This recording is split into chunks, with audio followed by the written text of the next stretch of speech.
Welcome back guys to another one. Today let's have a look at Sandberg's new mechanical keyboard called the Firestorm.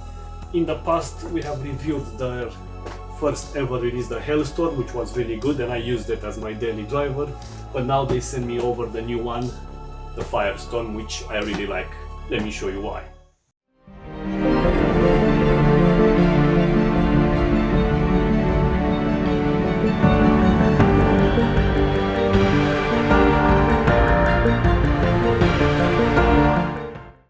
One of these retails for around $85 and I must tell you it's a best buy considering what I'm about to show you. As the previous model, it uses the blue OUTEMU switches, which are very similar to the Cherry MX Blues, with that satisfying click but are also on the loud side. Again, this is down to personal preference.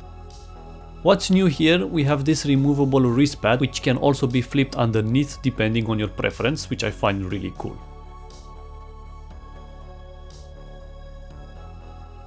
Also, they use the metal plate as a structural part and it still gives that solid and durable feeling to it.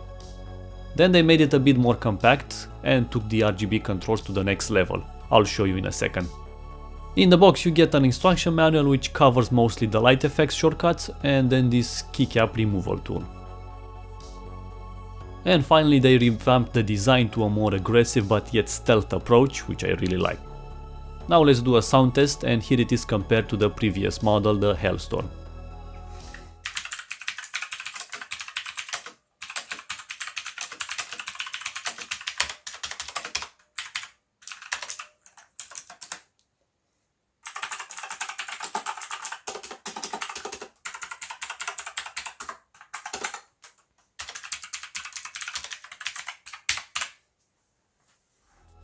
Now let's explore some of the light modes and effects.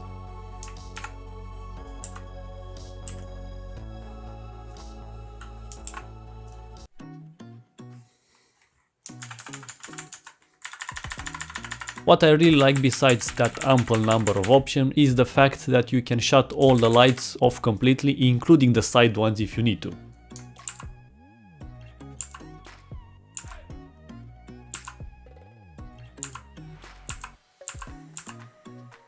Then as a cherry on top, this thing comes with its own software and basically it gives you full control where you can modify and change any aspect and function of this keyboard. From fine-tuning the RGB effects, speeds, brightness, to disabling some Windows keys for example, or basically changing any function of any key, and of course you can do your own custom macros. This thing will do it all for you, from the kitchen sink to putting you on the moon. If you enjoy the MX Cherry Blues, you'll definitely enjoy the OUTEMU Blues as well, since they are very similar. They are so satisfying to use and I think for me it's a faster keyboard to interact with than the previous model. Gaming on it is very good, again personal preference here. I had no problems playing Assassin's Creed Odyssey on it in those intense fighting scenes. Also the wrist pad helps a lot because it's so perfectly placed and comfortable. The light show, it's finely tuned out of the box. I never found the lights even at full brightness to be annoying or to interfere in a pitch black room for example. So yeah, overall this Firestorm keyboard ticks all the right boxes for me. It's a perfect example that you don't have to overspend to get a hold of such a great quality product, which makes you happy and giggle every time you use it. The only negative for it, I think they should offer more mechanical key options to appeal to an even broader audience. So this being said, there you have it guys, thank you for watching and let me know down in the comments what keyboards do you use. Until next time, Alex out.